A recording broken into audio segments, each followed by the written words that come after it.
El día de hoy vamos a informarles sobre un acuerdo que se ha tomado para resolver lo de jubilaciones pendientes a trabajadores del Sindicato Mexicano de Electricistas. Como sabemos, se liquidó, desapareció la empresa, la compañía de Luz y Fuerza del Centro, y se despidieron a más de 40,000 trabajadores y quedaron trabajadores que no cumplían para entonces la edad de jubilación de 19 años de trabajo, ya son ahora mayores, muchos de ellos, y el movimiento que desde entonces existe por la injusticia que significó tomar esa decisión de despedir a más de 40,000 trabajadores. Todo esto en el marco de la política neoliberal, privatizadora, y ahora se ha decidido apoyar a estos trabajadores, y Ernesto Prieto, licenciado Ernesto Prieto Ortega, que es el director general del Instituto para Devolver al Pueblo lo Robado, va a explicarles cómo se va a hacer justicia en este asunto de las jubilaciones. Nos acompaña también Zoé Robledo, porque tiene que ver con el Seguro Social. Lo mismo para aclarar lo que se está haciendo en Cananea. Está aquí la consejera jurídica, Maristela Ríos, y está pues un dirigente del ESME, exdirigente del ESME, Rosendo Flores. Vamos a tratar este tema y terminando, abrimos para preguntas y respuestas. No vamos a tener mucho tiempo porque hoy es un aniversario más de la Fuerza Aérea y tenemos que irnos a la base aérea de Santa Lucía, donde se está construyendo el nuevo aeropuerto Felipe Ángeles, pero sí nos va a dar tiempo de contestar algunas preguntas. Entonces vamos a empezar con Ernesto. Muchas gracias, señor presidente. Con su permiso, compañeros, consejera jurídica, director del Seguro y exdirigente del ESME. Vamos a presentar este programa especial de compensación por justicia social a ex trabajadores de Luz y Fuerza del Centro. La siguiente, por favor. El 11 de octubre de 2009 se emitió el decreto por el cual se extingue la empresa paraestatal Luz y Fuerza del Centro. Esta acción arbitraria privó de su fuente de empleo a más de 45,000 trabajadores y truncó el camino a la jubilación de más de 9,000 trabajadores con más de 19 años, 6 meses y un día. De los 45,000 extrabajadores indemnizados, aproximadamente 1,700 trabajadores contaban con 25 o más años de servicio antes del 11 de octubre del 2009 y alrededor de 7,600 extrabajadores se encontraban en camino a la jubilación por un tiempo superior a 19 años, 6 meses y un día de servicio. La situación actual, la siguiente, se identificaron 9,249 extrabajadores con un tiempo de servicio de 19 años, 6 meses y un día. De los 9,249 extrabajadores han fallecido 352 y 5 ya se encuentran jubilados, por lo que se tienen 8,892 extrabajadores con una antigüedad laboral de más de 19 años, con una edad mínima de 46 años y una máxima de 88, lo que indica una edad promedio de 59 años. Aquí en esta se ve, por ejemplo, todos los que tienen de 45 a 50 años, son 177, de 50 a 55, 2,053, y de 55 a 60 es la mayoría, 3,042, y de 85 a 90 son 4. La siguiente, por favor.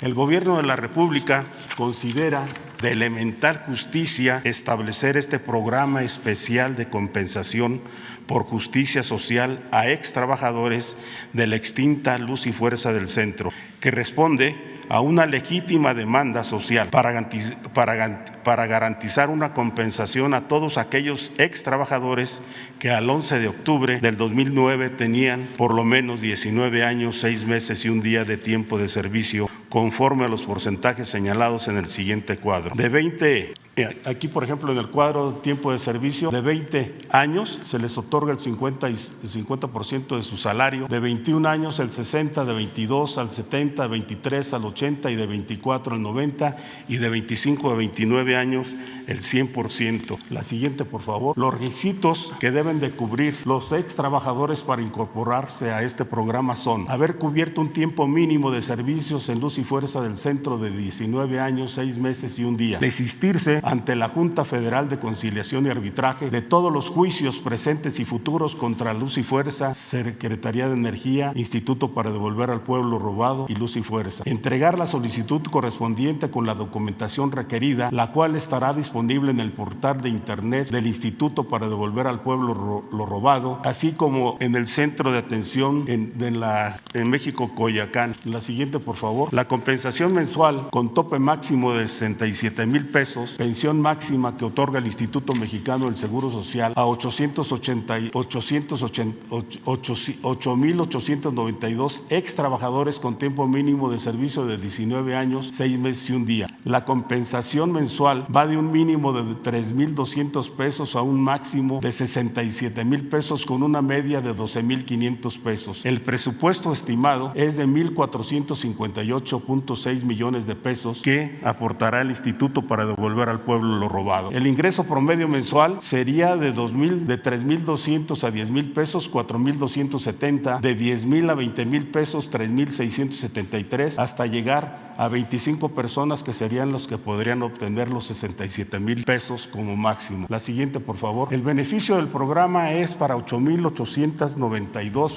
familias beneficiadas con un ingreso permanente. La liquidación de Luz y Fuerza del Centro se libera de 2,118 juicios laborales con un pasivo contingente de 5,892 millones de pesos. Se resuelve una legítima demanda social originada por una decisión arbitraria del Estado en agravio de miles de trabajadores afectados. La siguiente, por favor. Aquí es el procedimiento de implementación. La información correspondiente estará disponible en el portal de internet del Instituto para Devolver al Pueblo lo Robado, los teléfonos que ahí se señalan, el correo electrónico de la Oficialía de Partes de Luz y Fuerza del Centro o directamente en el Centro de Atención México Coyoacán, ubicado en Avenida México Coyoacán 318, Colonia General Anaya, Alcaldía Benito Juárez, de 8 a 15 horas de lunes a viernes. Por cualquier de los medios arriba señalados, el ex trabajador solicitará una cita para la entrega de la solicitud y documentación requerida. El ex trabajador es atendido en el Centro de Atención Personal el día y hora de su cita entre las 8 y 15 horas con la solicitud y documentación requerida. Se informará al ex trabajador sobre la procedencia o improcedencia de su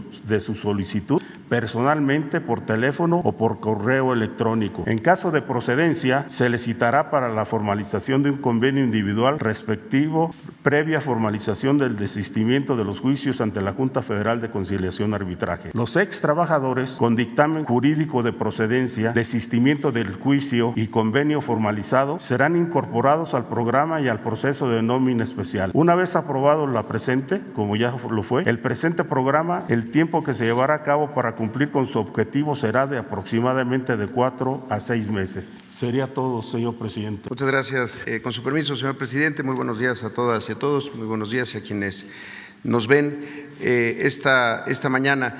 Desde hace tiempo el presidente ha planteado que el plan de justicia para Cananea tiene que ver con una reparación histórica, darle la espalda a Cananea, como nos dice el presidente López Obrador, es darle la espalda a la historia. Algunos antecedentes de este plan y los avances que se han logrado en los últimos meses: el 4 de julio se planteó la integración de un plan de justicia para Cananea que tuviera 5 ejes. El primero, trabajo digno, atención médica, bienestar, salud ambiental y derecho al agua y mejoramiento urbano. En coordinación con todas las dependencias del gobierno federal, la Secretaría de Gobernación, la Secretaría del Trabajo, la Secretaría de Bienestar, la coordinación de programas federales de bienestar en Sonora, el Banco del Bienestar, y en diálogo con los mineros se trabajó por parte del Seguro Social en 2 de estos ejes. El primero es el que tiene que ver con trabajo digno. El 11 de noviembre pasado, si podemos pasar a la siguiente, allá en Cananea se firmó un convenio entre diferentes dependencias del gobierno federal, el Seguro Social, Gobernación, la Secretaría de Trabajo, el gobierno de Sonora y la empresa Grupo México. Esto con el fin de integrar un fondo solidario con recursos públicos y privados que pudiera convertirse en la fuente del apoyo solidario para los ex trabajadores mineros. Es un apoyo de un salario mínimo mensual durante 10 años son 5,258 pesos que se incrementan con los incrementos que ha observado desde esta administración el salario mínimo y que siempre están arriba de la inflación. Para tales efectos, en la siguiente se diseñó esta plataforma. Es una plataforma que busca ser lo más ágil, oportuna, transparente y sin intermediarios para que los mineros puedan acceder a ella. Es apoyomineroretirados.gov.mx. Registran ahí un número que tienen como extrabajadores y en la siguiente tienen ya cargados los diferentes datos que se necesitan. De esa manera pueden hacer la verificación de ellos, en algunos casos actualizarlos o si no se tienen, poderlos complementar. Al día de ayer se contaba ya con 1,119 personas, extrabajadores que habían ingresado a la plataforma para validar sus datos. Esto representa el 76.3% del universo inicial que se había identificado. A partir de esto, si me pueden pasar ahí está, con esta.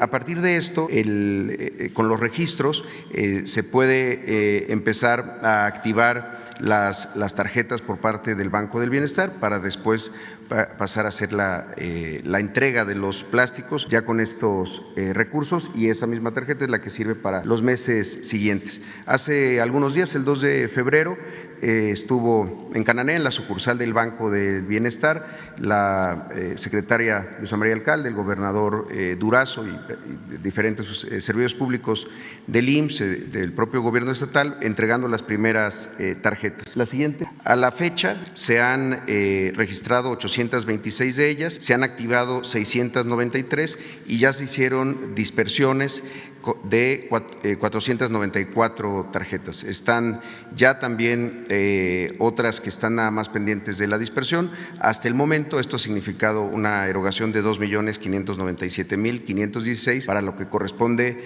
al mes de enero. Esa es la otra. En el caso de que los registros se vayan haciendo en los casos que se tengan que hacer aclaraciones, el propio fondo estableció que se pueden hacer retroactivos de enero si el registro se activa a partir de febrero.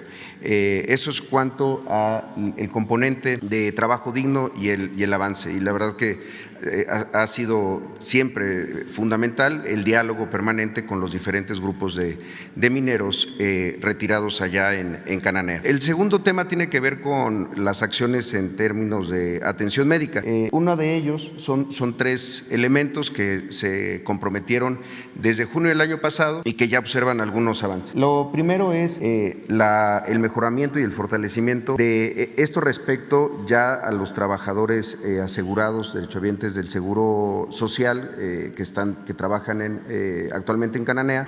La primera tiene que ver con esta unidad de medicina familiar, la número 55 en Cananea. Si pueden pasar la siguiente. Para junio del año pasado era una unidad que contaba con 2 consultorios de medicina familiar, un consultorio de medicina preventiva, uno de salud en el trabajo. Actualmente ya se cuenta con 4 consultorios de medicina familiar, es decir, creamos 2 consultorios más, 2 consultorios de medicina preventiva, crecimos un consultorio más y 5 consultorios de especialidades, que esto es lo más importante. Desde luego que hablar de los consultorios es hablar de los especialistas que están ahí ya contratados para atender diferentes especialidades. En este caso son 5 consultorios de especialidades de segundo nivel: ginecología, obstetricia, traumatología, ortopedia y también cirugía. El segundo elemento es un trabajo que se está realizando actualmente de mejoramiento, si pueden pasar la siguiente, del hospital de subzona allá en Agua Prieta, porque es hacia donde se refiere actualmente a quienes requieren atención de segundo nivel en hospital. Es una obra que se está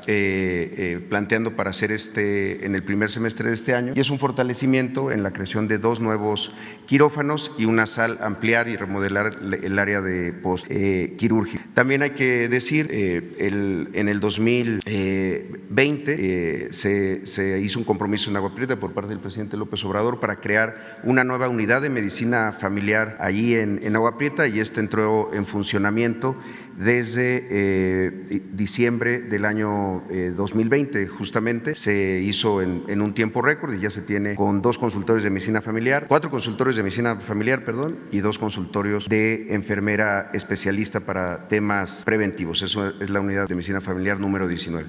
Y finalmente, el tema del Hospital de Cananea, el Hospital General de Cananea, que actualmente opera el sector salud, el gobierno del estado, en un convenio que se tenía con la propia empresa. Se ha estado trabajando con ellos para poder hacer la transferencia de este hospital para que se incorpore al programa IMSS Bienestar. Esto es para población sin seguridad social. Se han hecho varias visitas al hospital. Justo en esta última gira estuvo por allá también la secretaria y el gobernador, y estamos trabajando con el gobierno del estado de Sonora para ya su transferencia. Un dato muy importante, porque el modelo de IMSS Bienestar, a diferencia de lo que ocurrió con la salud de quienes no tienen seguridad social durante muchos años, es que está enfocado en lo preventivo. Entonces no es solamente el hospital que espera a que la gente se enferme, sino las unidades de primer nivel que están atendiendo la salud de las personas, buscando evitar esas enfermedades. Y en este caso, la intención es que junto con el hospital de Tamosura o el Hospital General de Cananea se traspasen 14 unidades o centros de salud del gobierno del estado de Sonora en estos 6 municipios, en Arizpe, en Fronteras, en Santa Cruz, en Naco, en Nímoris y en Bacoche.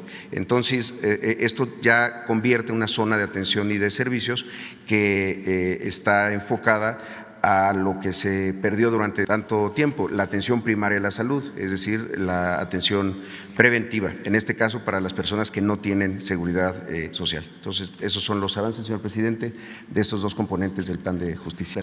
Señor presidente, buenos días y muchas gracias por permitirme decir unas cuantas palabras. Lo conocimos y luchamos junto a usted cuando el viejo Sindicato Mexicano de Electricistas, el de antes, el nacionalista, el democrático, enfrentaba al gobierno de Zedillo, que había anunciado la privatización de la Compañía de Luz y Fuerza. Después de incontables marchas, mítines, foros y asambleas populares a lo largo y ancho del país, enterramos de la mano del pueblo esa iniciativa que pretendía despojar a la nación de su exclusividad en el manejo de la industria eléctrica consagrada en la Constitución. Desgraciadamente, una década después constatamos con amargura que la defensa de la patria no admite tregua, que no hay victorias definitivas, y recibimos el golpe brutal de la extinción de nuestra empresa de manos del cínico y corrupto Felipe Calderón. En octubre de 2009, la ilegal extinción de Luz y Fuerza significó el final de un ejemplar contrato colectivo de trabajo, la destrucción del Sindicato Mexicano de Electricistas y la pérdida del futuro de miles de trabajadores, 44,000 compañeros que fueron echados a la calle, señalados con saña como si fueran delincuentes y que siguen hoy sin alcanzar una reinserción laboral que les permita sacar adelante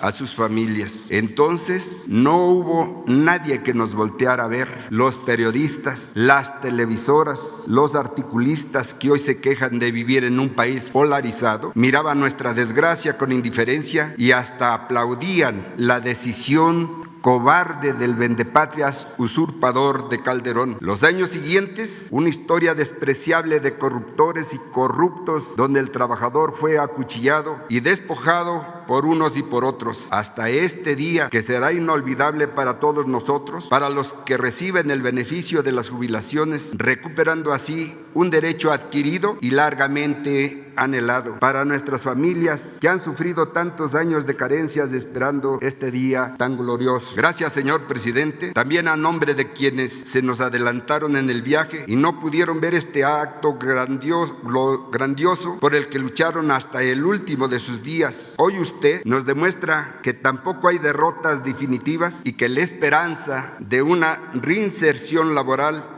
es posible. Gracias, presidente, de todo corazón, por devolvernos la justicia, la dignidad y la esperanza. Amor con amor se paga. Gracias.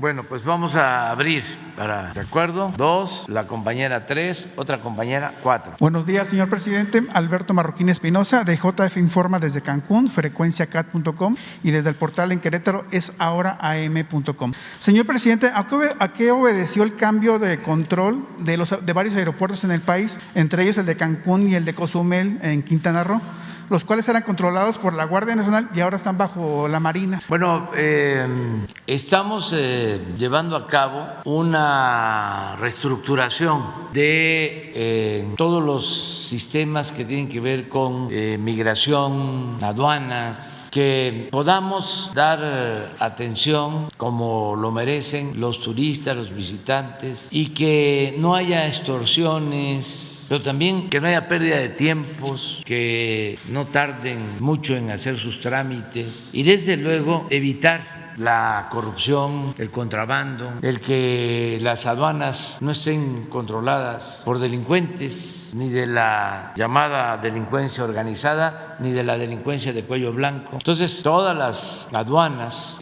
van a ser manejadas tanto por la Secretaría de la Defensa como por la Secretaría de Marina. La semana próxima, por ejemplo, voy a hacer un recorrido por las aduanas del norte. Voy a estar en Baja California, en Sonora, en Chihuahua, en Coahuila, en Tamaulipas, toda la franja fronteriza. Entonces, hay aeropuertos que van a tener vigilancia especial de la Defensa o de la Secretaría de Marina. Este es el caso de Cancún, que según me estás informando, no tengo el dato específico, va a estar a cargo de la Secretaría de Marina. Okay. Muchas gracias, señor presidente.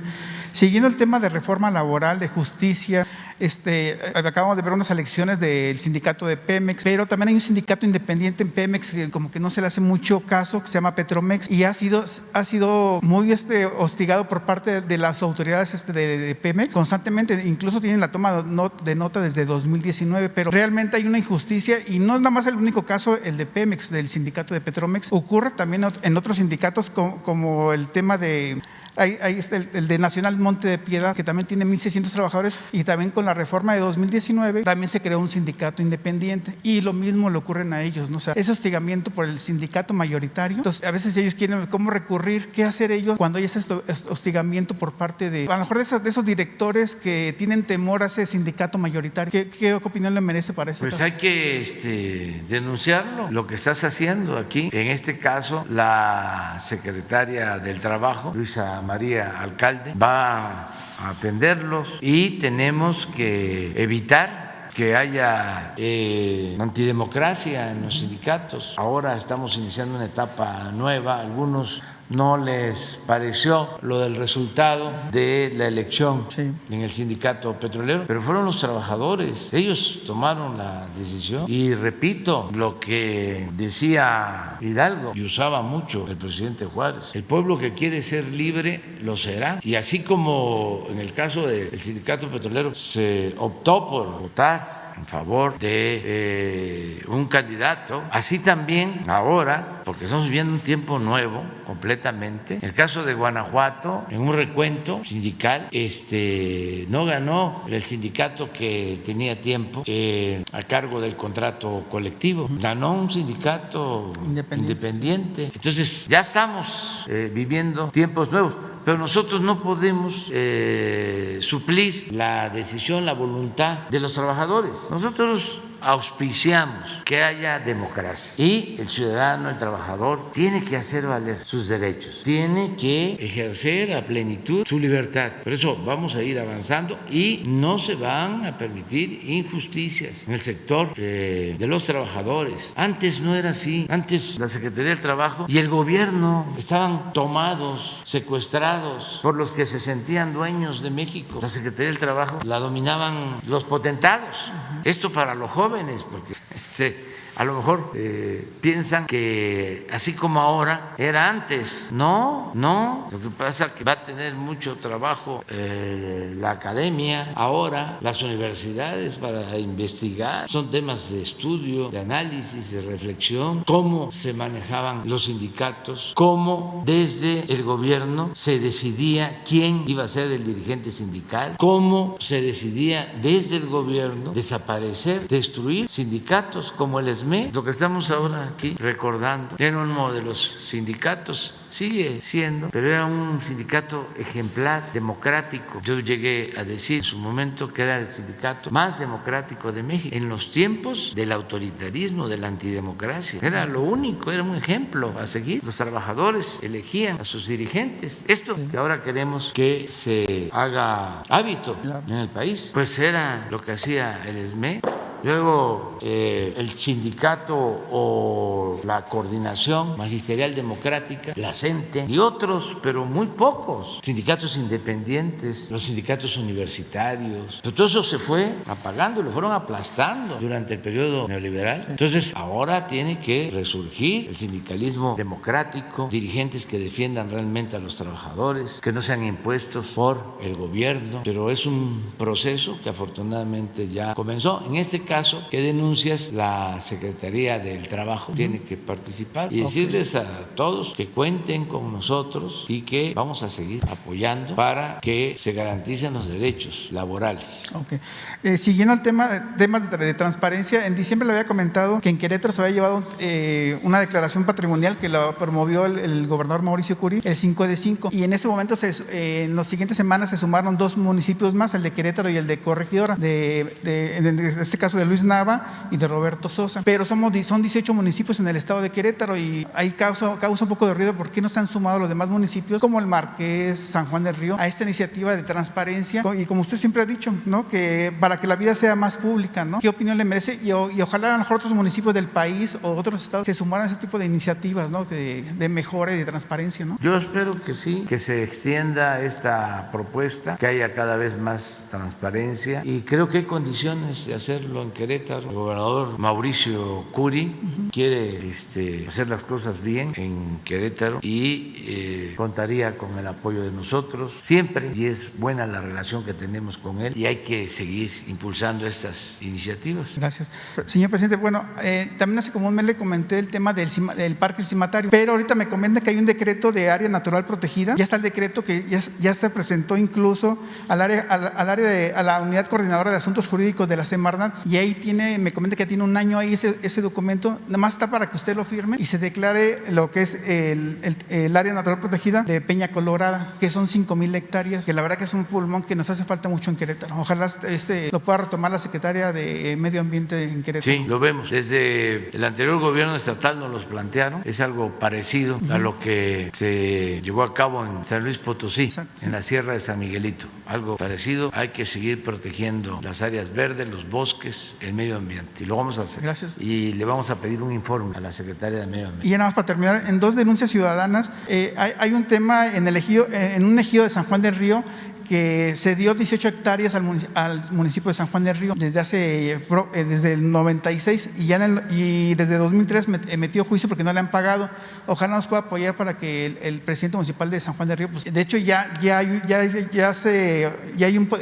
Poder Judicial ya ordenó el pago, ya se dirimió todas las instancias legales, ¿no? Pero aún así como que el presidente municipal quiere alargarlo para que lo pague otro presidente municipal prácticamente. Bueno, vamos a hacerle el llamado. Ya, usted gracias. O le van a decir. Ok, muchas gracias. Y nada por la fuerza, todo por la razón y el derecho. Muy bien, adelante.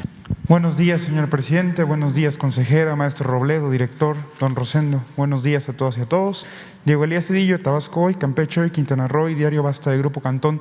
Señor presidente, con base en la reunión que sostuvo ayer aquí en Palacio Nacional con John Kerry, funcionario estadounidense, preguntarle cuál sería su opinión al respecto de esta reunión, cuáles fueron los pormenores que trataron.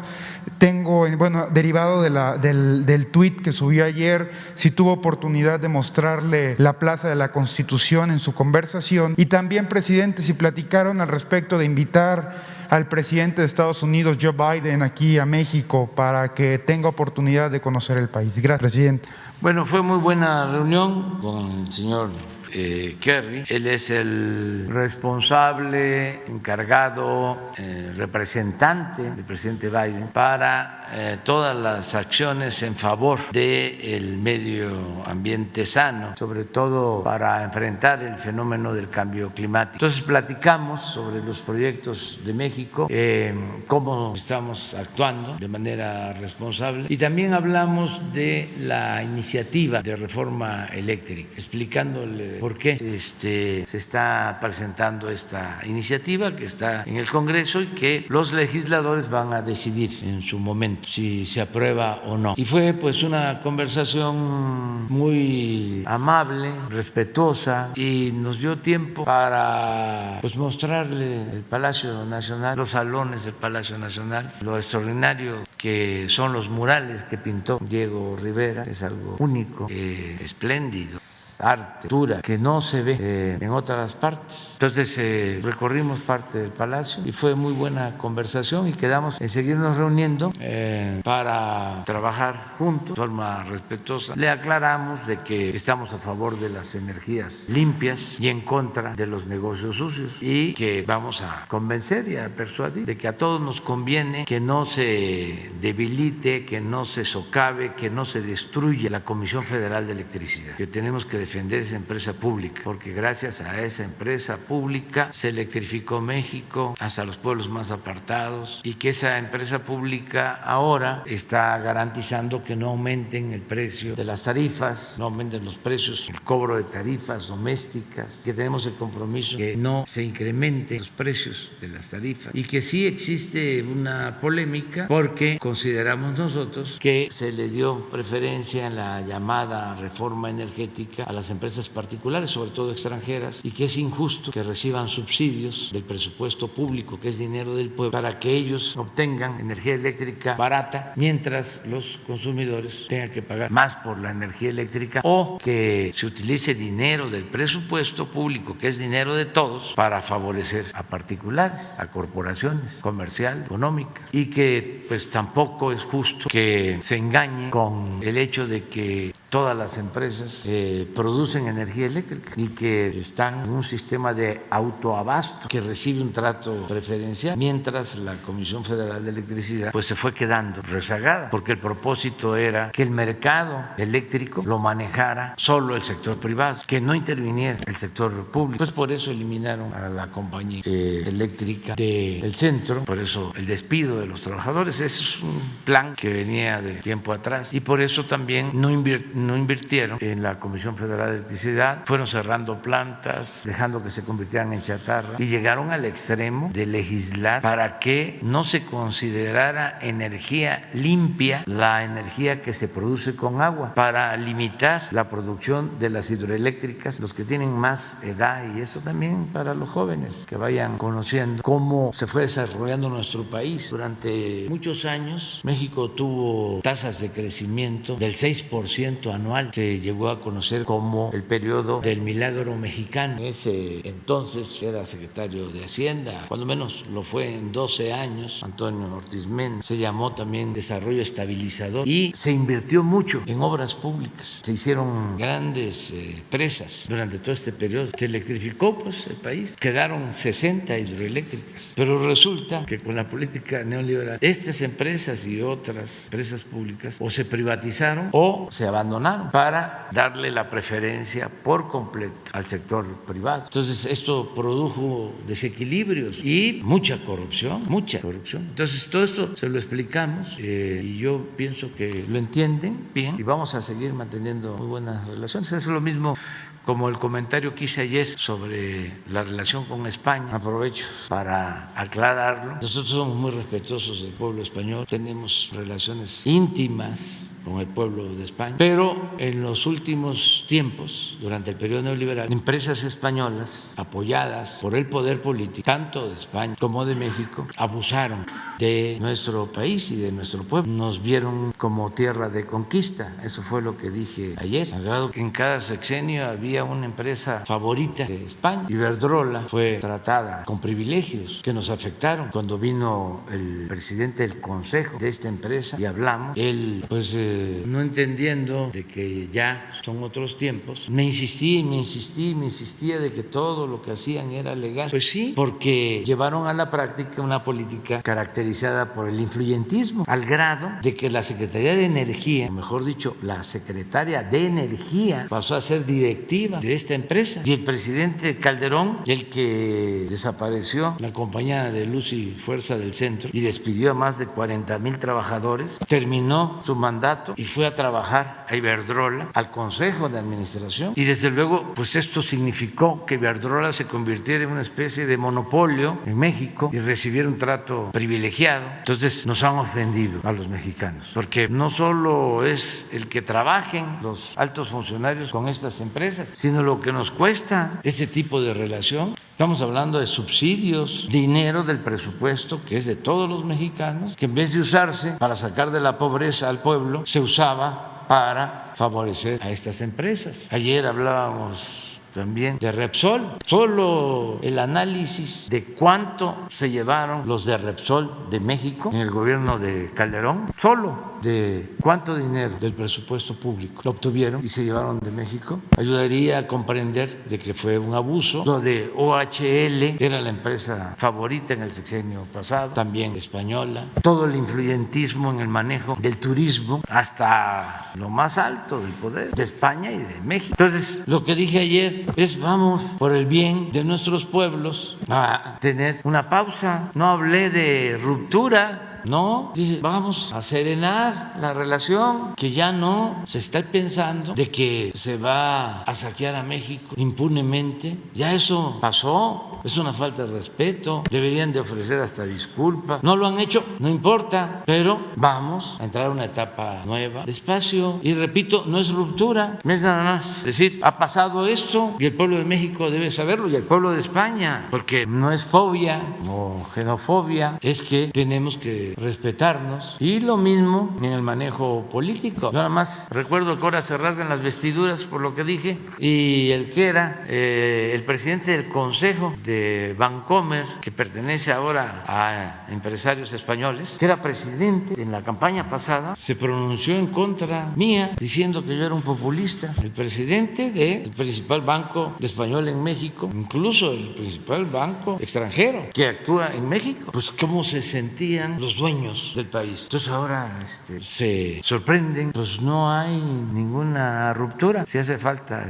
aclarar, nada más decir, vámonos despacio, porque a veces tarda en que se entienda de que ya son otras condiciones. Como llevó bastante tiempo el saqueo, todo lo que fue el periodo neoliberal, 36 años, pues no alcanzan a internalizar de que esto ya es distinto. Entonces hay que estarles avisando. Y esto nos pasa con frecuencia. Tenemos que estarles diciendo, ya no es el tiempo en que venían y no hacían ningún trámite, se les ponían los funcionarios públicos de tapete. Ya no es así, ya no se acepta la corrupción. Ayer hablé con el embajador nuestro en Washington por el asunto del banco de grava que tiene una empresa estadounidense en Playa del Carmen, y estamos avanzando en llegar a un acuerdo porque nos piden que se les permita sacar el material que tienen almacenado. Dijimos sí, pero ya no van a extraer más, ya no puede ser bancos de material, no se pueden utilizar como bancos de material esos predios, porque están en plena zona turística, a 1 kilómetro de las playas del Caribe, del mar turquesa. Entonces, ¿cómo más de 4,000 hectáreas para bancos de material, para escarbar y llevarse el material? Pues no, que quieren pues sacar su material, el que ya tienen extraído, sí, porque queremos el acuerdo. ¿Y qué les estamos proponiendo? Se les da el permiso para que puedan utilizar, de acuerdo a la normatividad ecológica, cuidando el medio ambiente, toda esa superficie, las más de 4,000 hectáreas, en un complejo turístico, y que el puerto incluso sea para cruceros. Y nosotros, de acuerdo a la normatividad, les diríamos qué densidad, cuántos cuartos podrían tener, en qué condiciones el puerto, qué tipo de buques pueden llegar de conformidad con el calado, cuidando que no se vayan a afectar corales o flora, fauna del Caribe, pero llegar a un acuerdo. Lo otro también así, porque se tiene que tratar esto de manera pública. La otra cuestión que les planteamos es, hagamos un avalúo de las 4,000 hectáreas, que Hacienda haga un avalúo de conformidad con nuestra legislación y a ver cuánto cuesta y les compramos las 4,000 hectáreas. ¿De dónde se Y ya nosotros vemos cómo esos terrenos se utilizan para parques públicos y hasta para actividades turísticas y tenemos recursos para eso. Lo que le comenté a Esteban es que hay condiciones para un arreglo, pero que se entienda que ya no es el tiempo de antes, cuando les dieron los permisos un día antes de que terminara Zedillo, el 30 de noviembre del 2000. Así fue. No, Jesús, que ahora dicen que no. Pues sí, porque así era antes. Los permisos para convertir esos terrenos en bancos de materiales de construcción. Entonces, aprovecho pues su pregunta para aclarar varias cosas. Muchas gracias, señor presidente. Derivado también de su gira de este fin de semana, si no me equivoco, en Hidalgo, se le cuestionó cuál iba a ser el destino de la refinería que supuestamente había inaugurado el expresidente Felipe Calderón. Usted refirió que se iba a hacer un hospital en la zona. Entonces, presidente, derivado de esta política pública que usted ha implementado llamada IMSS Bienestar, saber, presidente, cuál fue el estatus en el cual se recibió el instituto al iniciar su sexenio, cuál es el estatus que actualmente mantiene y saber cuál es la meta que usted tiene para dejar el IMSS a final de su sexenio y preguntarle si esta iniciativa de IMSS Bienestar sería la herramienta que usted emplearía para que todas y todos los mexicanos puedan tener acceso a una salud digna, como usted lo ha planteado desde el inicio de su sexenio, presidente. Muchas gracias. Pues yo explico, y yo creo que también puede hacer Zoé. Ayer tuvimos una reunión del sector salud y ya he informado que como afortunadamente está bajando la pandemia, están bajando los contagios y eso es una bendición.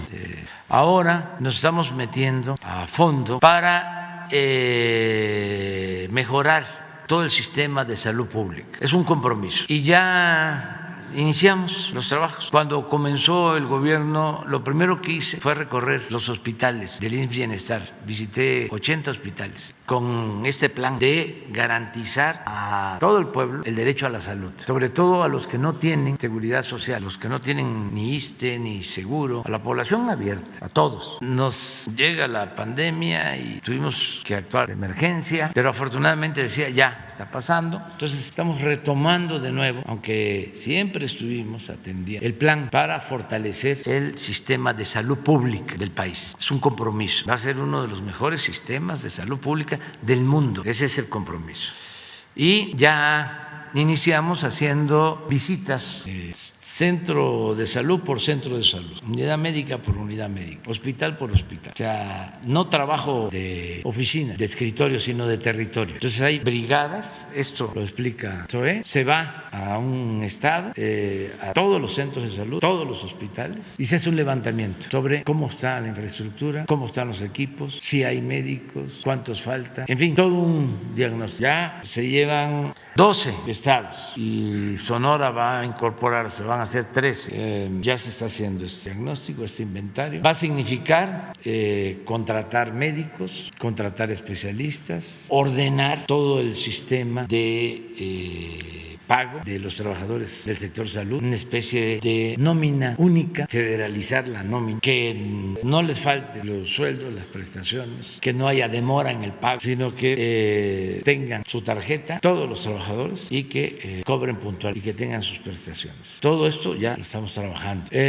Lo mismo en instalaciones, lo mismo en equipo y medicamentos. Entonces, estamos con el compromiso de que a finales de este año vamos a tener ya 26 estados con sistemas de salud de primera, como lo merecen todos los mexicanos. Atención médica y medicamentos gratuitos. De abajo hacia arriba. Primer nivel de atención, atención hospitalaria. Estamos todos trabajando de manera conjunta. Esa es una de las cosas favorables del manejo que hicimos con la pandemia, porque así como nos juntamos todos, todo el gobierno, los servicios médicos de Pemex, del ISSSTE, del Seguro, de Salud, de los estados, de la Secretaría de Marina, de la Secretaría de la Defensa, todos para vacunar y para proteger a la gente, así igual ahora para levantar el sistema de salud pública. Entonces, esto va a significar también construir pocos hospitales, porque lo que estamos haciendo es terminar con los hospitales que quedaron inconclusos, porque le damos un tiradero de centros de salud, de hospitales. Como ahí estaba el negocio, ahí estaba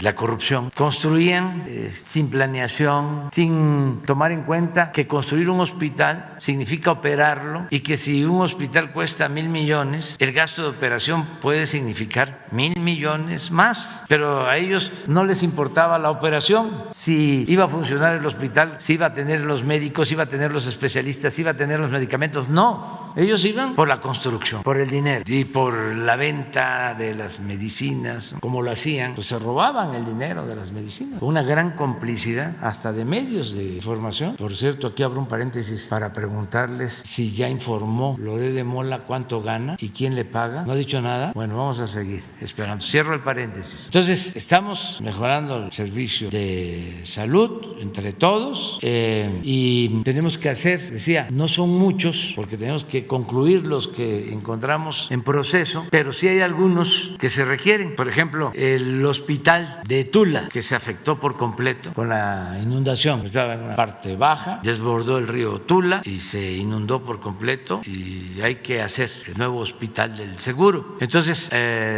se anduvo buscando terreno mejor y se pensó que podía utilizarse el terreno de la refinería fallida que supuestamente iba a construir el gobierno de Calderón y que solo hicieron la barda. Pero yo creo que sobre eso nos puedes explicar porque fuiste, ¿no? A ver si sirve el terreno, se puede utilizar para eso y qué planes tiene y cuándo terminamos el hospital. Muchas gracias, señor presidente.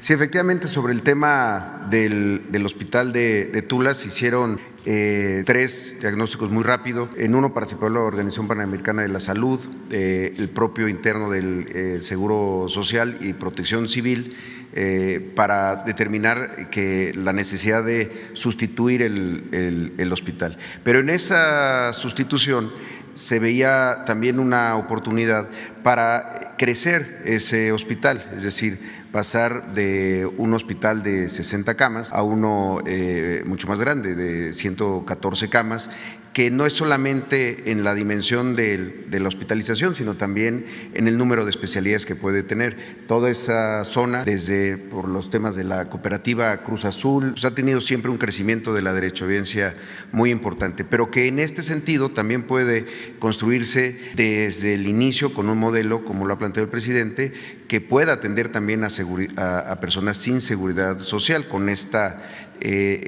proceso de transformación de los servicios de atención médica que se tiene en el país. Y efectivamente estuvimos ubicando diferentes predios, había incluso algún par de ofrecimientos de donaciones, sin embargo, o no daban el tamaño de lo que se necesitaba o no se tenía una buena ubicación en términos pues del acceso para que sea o la infraestructura, los servicios que siempre debe de contar un hospital. Una de las cosas que se ha encontrado es que en muchos casos se hacían hospitales incluso aunque no se tuviera ya vialidades, rutas de transporte público o incluso servicios básicos como agua o electricidad. Entonces eso generaba un hospital con poco uso y eso es otra forma terrible de ver la salud y la atención médica como una mercancía. Y en ese sentido conversamos con el director de Pemex, se visitó el predio y la verdad que por la ubicación, por las condiciones mismas del terreno que además facilitarían mucho una construcción rápida para que podamos restablecer los servicios de allá en Tula. Entonces ya estamos en los trámites en realidad para hacer este proceso de donación, recibirlos y empezar a trabajar en este proyecto con la intención de concluir en marzo del próximo año. Hay una historia larga, sobre todo en el Seguro Social, de unidades y hospitales, una de ellas los hospitales rurales del IMSS Bienestar, que en 1979 se levantaron muy rápido y siguen de pie y siguen atendiendo en poblaciones donde además la construcción es más compleja porque están en lugares remotos, apartados. En algunos casos quizá ya la marcha urbana se ha ido acercando, pero hace 40 años pues construir en San Quintino, en Las Margaritas o en Motocintla, en Chiapas, era todavía más complejo. Entonces, y se tiene evidencia de que había forma de hacer las cosas rápido, con costos mucho menores de lo que se ha visto ahora y con la mejor calidad. Y eso es lo que se quiere retomar, esa tradición. Y hay casos incluso en el tercer nivel de atención. Pongo un ejemplo: el Hospital de Especialidades de Cardiología de Nuevo León, allá en Monterrey, se construyó en menos de un año y es hoy uno de los hospitales emblemáticos de la cardiología de nuestro país. Entonces, el problema fue empezar a tener normas que se ponían del lado de las constructoras, que fallaban, no cumplían con los contratos y empezaban los convenios de ampliación, no solamente del tiempo, sino también del monto, y esas historias terribles que hemos tenido de hospitales que se tardaron al final en hacer 10 años, 15 años y cosas de ese estilo. Entonces, sí creemos que es posible cuando hay un compromiso y también una supervisión muy puntual. Entonces, esos es el proyecto allá en Tula. Nada más para que lo tenga presente, Zoé, lo tiene, pero entre otras cosas, tenemos el compromiso de terminar el hospital que inauguraron, que fue la pura fachada, en Ciudad Juárez. O sea, eso lo tenemos que dejar concluido. Y tenemos el de Ticul, que también quedó en obra negra. O sea, y así otros, concluir el de Puebla, y así todo esto lo vamos a poder hacer ahora que, repito, ya no tenemos tanta presión por la pandemia. Muy bien. Sí, Texcoco. Inauguró usted hace más de un año, pero sigue sin atender casos. Sí, eso tiene que ver con el gobierno municipal, y aprovechamos para invitarlos, y con el INSABI, con Juan Ferrer. Casi es para decir, ahí te hablan, Juan, sí, porque yo lo fui a inaugurar y si no está funcionando, es una falla, es tache. Tiene que venir Juan Ferrer a decirnos qué pasó. ¿Cuándo lo cerraron? Están trabajando, pero solamente dan consulta externa. O sea, está abierto, está trabajando, pero solo para consulta externa. No han dado a luz a nadie ahí, solamente los mandan a otros lugares. Sí. De acuerdo, sí, eso nos los va a venir a decir aquí Juan. ¿Mande? Para que venga Juan Ferrer. La semana que viene, sí, que nos los explique qué pasó. Y que de una vez aproveche, Juan, porque no le vamos a cargar todo, que nos explique qué ha hecho de terminación de hospitales que encontramos inconclusos, pero que nos informe sobre el de Texcoco. Me gustaría que nos dijera qué pasa con el de Juchitán, qué pasa con el que se rehabilitó del ISSSTE en Cuernavaca. Todo esto con el apoyo de los ingenieros militares. O sea, un informe general. ¿Cuántos hospitales hemos rehabilitado y cuántos están funcionando? Además, para que, así como lo estás haciendo tú, la gente diga, ¿es cierto o no es cierto? Escrutinio público, transparencia, de verdad. Muy bien. A ver, la compañera. Buenos días. Y luego tú. Buenos días, presidente. Diana Vintes, El Financiero. Buenos días a los demás funcionarios. Continuando con este tema de la reunión con John Kerry. Ayer, de acuerdo con la agencia Reuters, se informó que él expresó preocupaciones en torno a que la reforma eléctrica no contravenga el Tratado México-Estados Unidos-Canadá. Si nos puede precisar exactamente qué fue lo que expresó y qué garantías dio México para que no se contravenga este tratado, por favor. Pues no se afecta en nada el tratado, porque por sentido común, que es el menos común de los sentidos a veces, por juicio práctico, el tratado no tiene nada que ver con la corrupción. Y eso fue lo que le dijimos al señor Kerry. Nosotros vamos a cumplir y queremos tener siempre una buena relación con el gobierno de Estados Unidos. Es muy buena la relación y el tratado es benéfico para nuestros países, para nuestros pueblos. No nos vamos a pelear con el gobierno de Estados Unidos, pero no aceptamos la corrupción. Y ya le expliqué de cómo recibí el gobierno y cómo los que mandaban, los que se sentían los dueños de México, saquearon impunemente, que hicieron jugosos negocios al amparo del poder público y que eso ya no se podía permitir a nadie. Eso se lo dije. Y le expliqué porque hubo un momento en la plática que salió lo del gas, que lo habían comprado a intermediarios de Texas y que se pagaba más del 100% de su costo y que él podía ayudarnos. Y le dije que íbamos a requerir su ayuda, pero